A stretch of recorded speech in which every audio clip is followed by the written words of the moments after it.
नमस्कार, मी दीपाली सोनकवडे. आपण पाहताय एलएस मराठी. घेऊयात काही महत्त्वाच्या बातम्यांचा आढावा. नवी मुंबईत गणेश नाईक विरुद्ध एकनाथ शिंदे संघर्ष पेटला. आज शिंदेंच्या शिवसेनेचे संपर्क प्रमुख अंकुश कदम यांच्या विरोधात गणेश नाईक समर्थक हे चांगलेच आक्रमक झाल्याचं पाहायला मिळालं. तर नाईक समर्थकांनी अंकुश कदम यांच्या पुतळ्याला जोडे मारत पुतळाही जाळला. अजित पवारांच्या विमान अपघाताची सीबीआय मार्फत चौकशी करा. राष्ट्रवादी काँग्रेसचे प्रदेशाध्यक्ष सुनील तटकरे यांची फडणवीसांकडे मागणी. तर राष्ट्रवादीच्या सगळ्या वरिष्ठ नेत्यांनी आज मुख्यमंत्र्यांची भेट घेत दिलं मागणीचं निवेदन. मंत्रालयात लाचेचं प्रकरण होणं अत्यंत चुकीचं, महिला आयोगाच्या अध्यक्षा रुपाली चाकणकर यांची प्रतिक्रिया. तर मंत्री नरहरी झिरवाळ यांच्या कार्यालयीन अधिकाऱ्याची सखोल चौकशी सुरू असल्याची चाकणकरांची माहिती. बुलढाणा नगरपालिकेच्या हद्दीवाढ संदर्भात जिल्हाधिकारी कार्यालयाद्वारे नगरविकास विभागाला प्रस्ताव.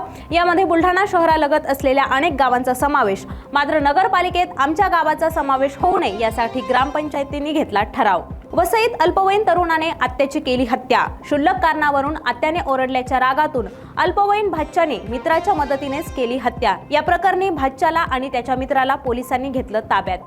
अमरावती शहरातील नागपूर गेट परिसरात मुलं चोरण्याच्या संशयावरून एका व्यक्तीला जमावाने मारहाण केल्याची घटना. परिसरात लहान मुलं चोरी करणारी टोळी सक्रिय असल्याच्या पसरल्या होत्या अफवा. बीडच्या पाटोदा तालुक्यातील जवळाला गावात एकाच रात्री 2 घरं फोडून करण्यात आली धाडसी चोरी. 9 लाख रुपये आणि 2.5 तोळ्यांचे दागिने लंपास.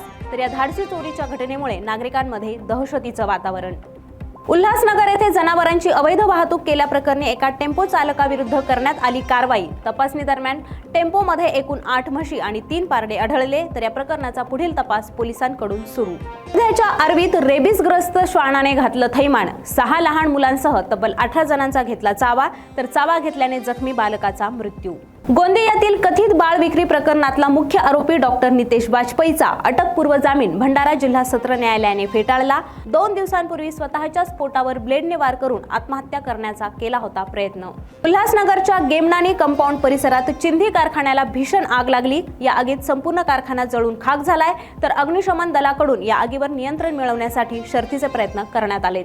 बुलढाण्याच्या धाड परिसरात गुंडगिरी करून सामान्य नागरिकांमध्ये आपली दहशत निर्माण करणाऱ्या काही टवाळखोरांनी एका मेडिकल संचालकाला मारहाण करत हप्ता मागितला. तर या प्रकरणाची पोलिसांकडे तक्रार प्राप्त होताच हप्तेखोर गँगमधील 3 आरोपींची पोलिसांनी गावातून काढली धिंड. आणि जालन्याच्या राजूर रोडवरील मान देवळगाव शिवारात एका भरधाव आयशरने दिली दुचाकी स्वाराला धडक. या धडकेत दुचाकीवरील 1 जण ठार तर दुसरा गंभीर जखमी. जखमीवर रुग्णालयात उपचार सुरू. तर या होत्या काही महत्त्वाच्या घडामोडी. पाहत रहा एलएस मराठी.